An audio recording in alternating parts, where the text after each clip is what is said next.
नारायण वासुदेव एकमात्र स्वामी सखा हमारे, एकमात्र स्वामी सखा हमारे, हे नाथ नारायण वासुदेव। श्री कृष्ण गोविंद हरे मुरारी, हे नाथ नारायण वासुदेव। श्री कृष्ण गोविंद हरे मुरारी, हे नाथ नारायण वासुदेव। एकमात्र स्वामी सखा हमारे, एकमात्र स्वामी सखा हमारे, हे नाथ नारायण वासुदेव। श्री कृष्ण गोविंद हरे मुरारी, हे नाथ नारायण वासुदेव।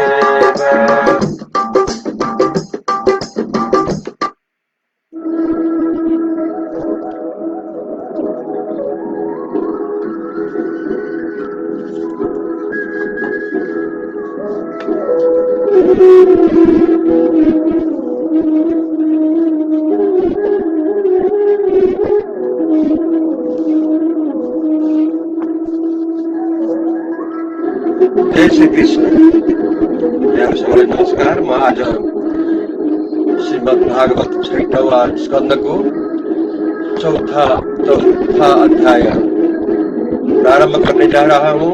इसमें प्रजा सृष्टि करने के लिए दक्ष का हंस गुह्य के स्तवन द्वारा भगवान हरि की आराधना के बारे में हम श्रवण करेंगे।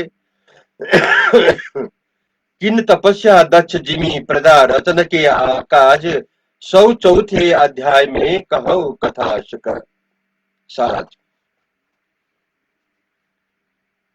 परीक्षित बोले, हे मुनीश्वर,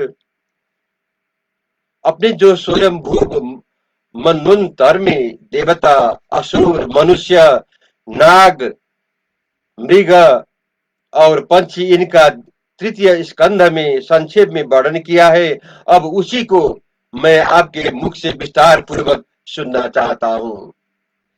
अब सुखदेव जी बोले, हे राजन, जब राजा प्राचीन बरही के प्रचेता नाम वाले 10 पुत्र तप करके समुद्र के बाहर निकले, तब उन्होंने सब भूमि वृक्षों से व्याप्त देखी।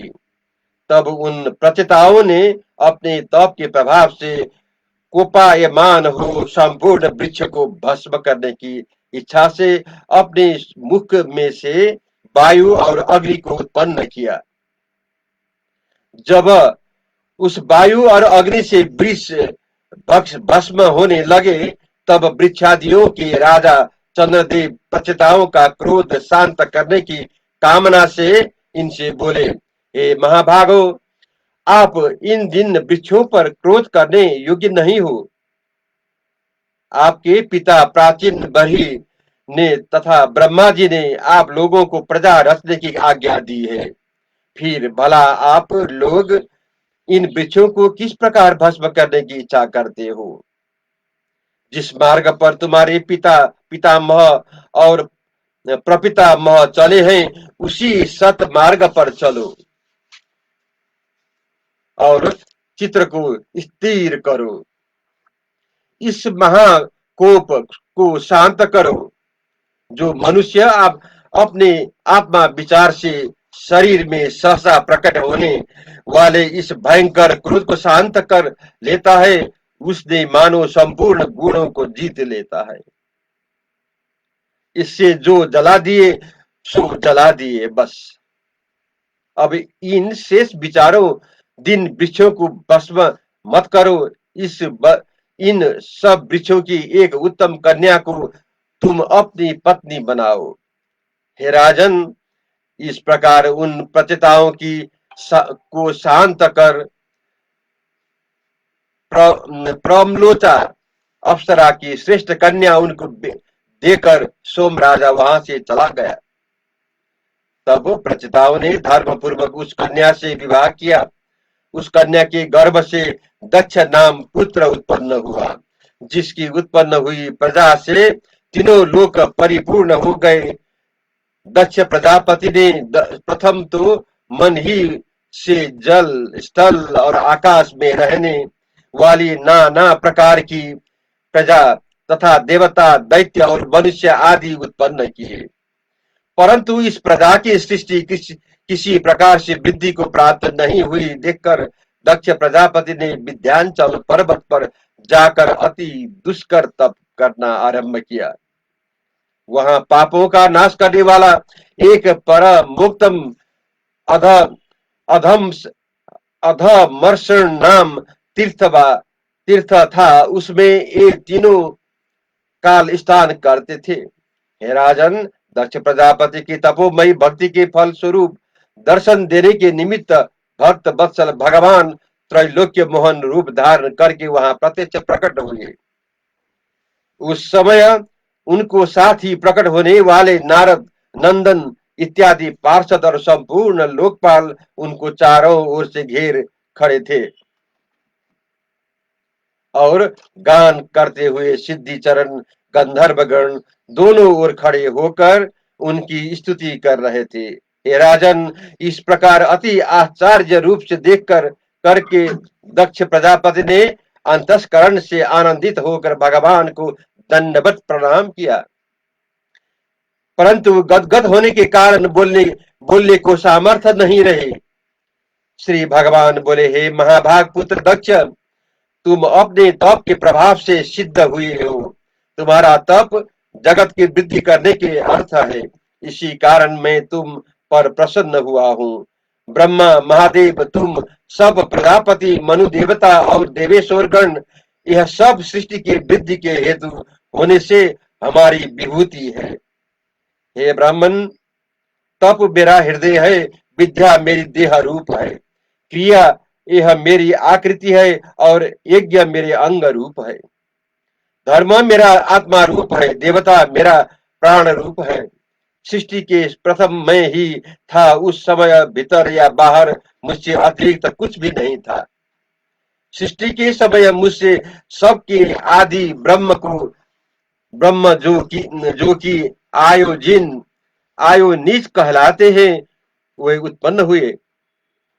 मेरी भक्ति से उत्पन्न हुए और सृष्टि रचने का उद्यम करते हुए मेरे वीर्य से उपबृहित जन बड़े देव ब्रह्मा जी की सृष्टि रचने को समर्थ न हुए। तब उन्होंने अपने आत्मा को आसक्त के समान माना।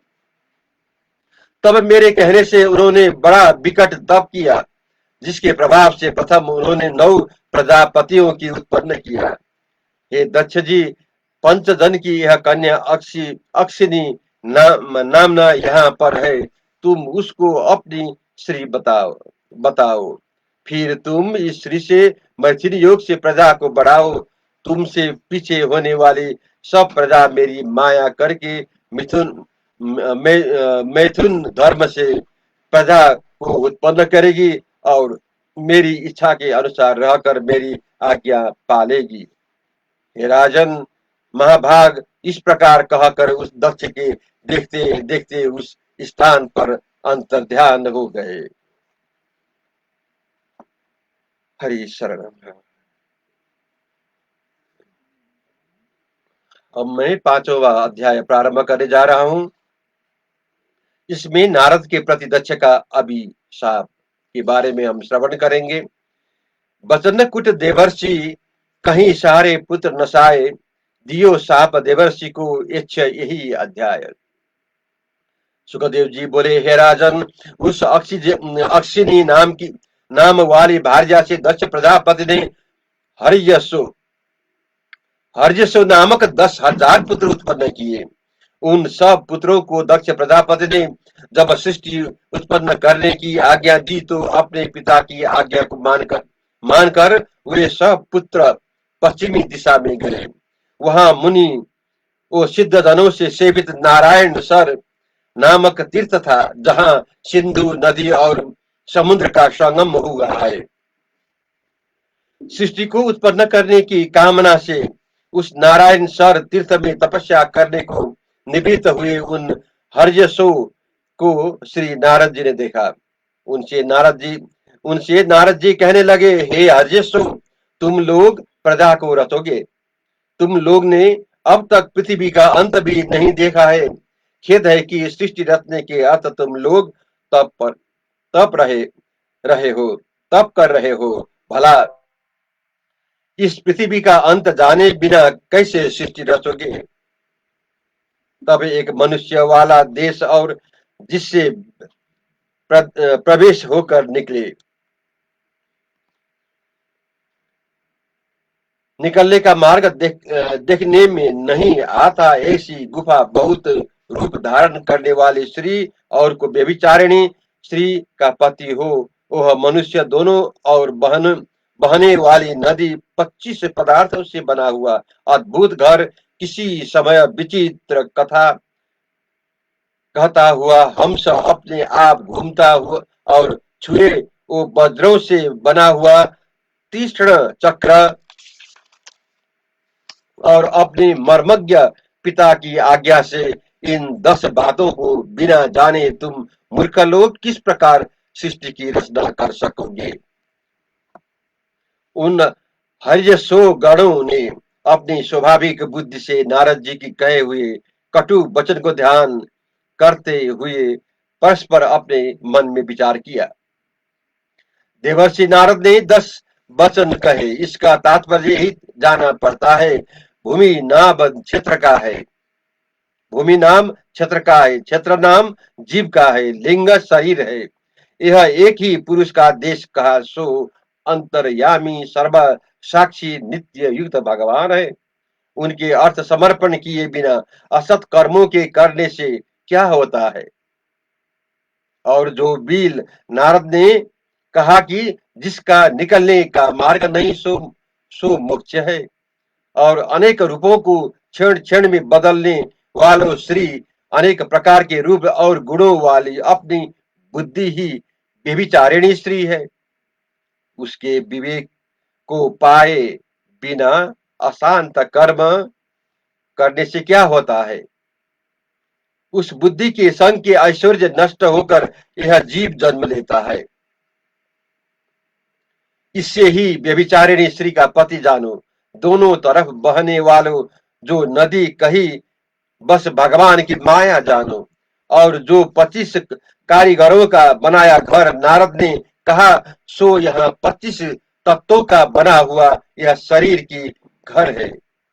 इसमें अंतर्यामी पुरुष है जो ईश्वर का प्रतिपादन करने वाला शस्त्र है। वह हमस समझना चाहिए। जैसे हमस दूध और पानी को पृथक पृथक कर देता है, ऐसे ही चित्त माने चैतन्य और जड़ माने को अहंकार को पृथक पृथक दिखाने वाला शास्त्र है। वही सच्चा हंस है जो कि शास्त्र बंधन का मुख्य मार्ग को बतलाता है। काल को चक्र जानों की जिसका वेग तीक्ष्ण है और शास्त्र ही हमारा पिता है, क्योंकि यह द्वितीय जन्म का कारण है। निवर्तक होना ही उसकी आज्ञा है। उस निवर्तक आज्ञा को मनुष्य नहीं जानता। वह गुण युक्त प्रवृत्ति मार्ग में विश्वासवान हो सृष्टि इत्यादि कार्य में किस प्रकार लग सकता है। हे राजन, वे इस प्रकार विचार करके नारद जी से बोले, हे महाराज, हमने आपका कहा समझ लिया, जब हम जाते हैं हमारा प्रणाम है। इस प्रकार वे हर्यश्व से नारद मुनि को प्रणाम कर मुख्य मार्ग में प्रवृत्त हो ऐसे मार्ग को गए जहां से आज तक भी लौट कर नहीं आए। कुछ काल व्यतीत होने पर दक्ष प्रजापति ने नारद जी के मुख से सुना कि अब पुत्रगण अदृश्य हो गए हैं। यह जानकर दक्ष जी दुखित हो अपने पुत्रों के निमित्त शोक संताप करने लगे, क्योंकि अच्छे पुत्र का वियोग ही शोक का स्थान है। ब्रह्मा जी दक्ष के समीप आए और विविध वचनों से समझाकर जब चले गए, तब दक्ष जी ने फिर प्रजा रखने की इच्छा से अपनी उसी 5 जनी श्री सबलासो नामक 1000 पुत्र उत्पन्न किए। ये सब पिता की आज्ञा मानकर प्रजा रखने की अर्थ नियम धारण करके जहां अपने बड़े भाई सिद्ध हुए थे, उसी नारायण सर नामक तीर्थ के समीप जाकर प्राप्त हुए। वहां वे सब लासो ओम का मंत्र का जप करते हुए महत जप करने लगे। ओम नमो नारायण पुरुषाय महात्मने विशुद्ध सत्व विश्रयाय महा महाग्रीसाय धीमहि महाहंसाय धीमहि। ओम नमो नारायण पुरुषाय महात्मने विशुद्ध सत्व विश्रयाय महाहंसाय धीमहि। इस प्रकार तप करते सब लासो नाम पुत्र के समीप आकर नारद जी ने पहले ही नाई उन्हीं कूट वचनों को कहकर उनमें इतना वचन अधिक कहा कि हे दक्ष पुत्रो, तुम लोग भाइयों पर प्रीति रखने वाले हो तो भाइयों के मार्ग का अनुकरण करो। नारद जी केवल इतना ही कहकर अपने स्थान के चले गए। उनके आदेशानुसार सब लासोगण भी अपने बड़े भाइयों के मार्ग को चले गए। हे राजन, कुछ समय व्यतीत होने पर दक्ष ने सुना कि नारद जी की सम्मति से सब लासो पुत्र गण भी विनाश भाव को प्राप्त हुए। तब पुत्रों के शोक से विह्वल दक्ष प्रजापति क्रोधित हो नारद जी से बोला, अरे असाधु, हमारे पुत्र अपने धर्म में प्रवृत्त थे, तुमने उनको भिक्षुओं के मार्ग का उपदेश किया, क्या यह साधु कर्म है? वो तो अभी देव ऋण, पितृ ऋण, ऋषि ऋण, इन तीनों में से किसी एक ऋण से भी नहीं छूटे थे और उन्होंने कर्म संबंधी विचार भी नहीं किया था। हे पापी, तूने हमारे पुत्रों के दोनों लोक बिगाड़ दिए।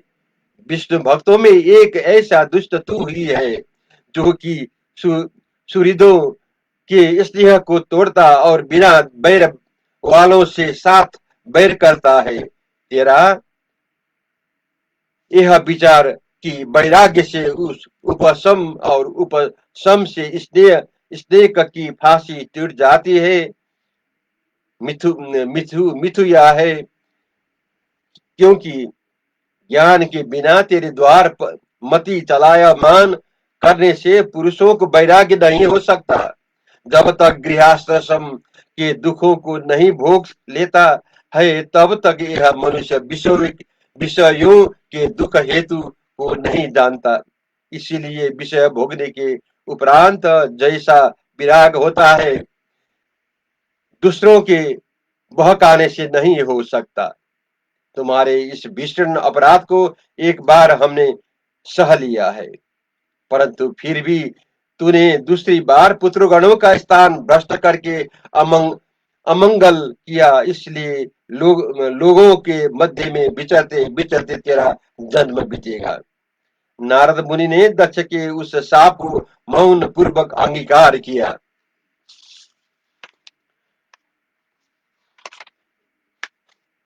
श्री हरि शरणम।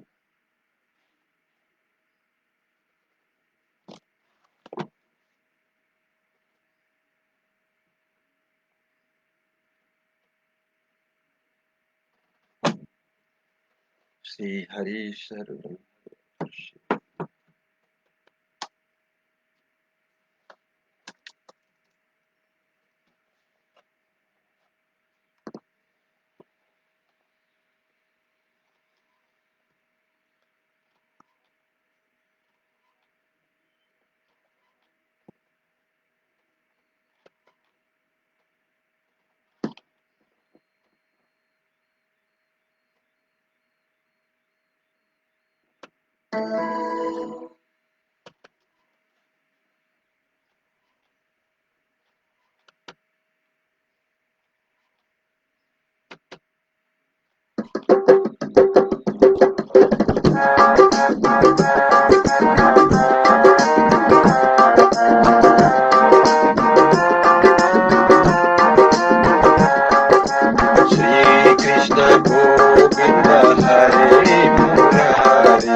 नारायण वासुदेव, श्री कृष्ण गोविंद हरे मुरारी, हे नाथ नारायण वासुदेव, एकमात्र स्वामी सखा हमारे, एकमात्र स्वामी सखा हमारे, हे नाथ नारायण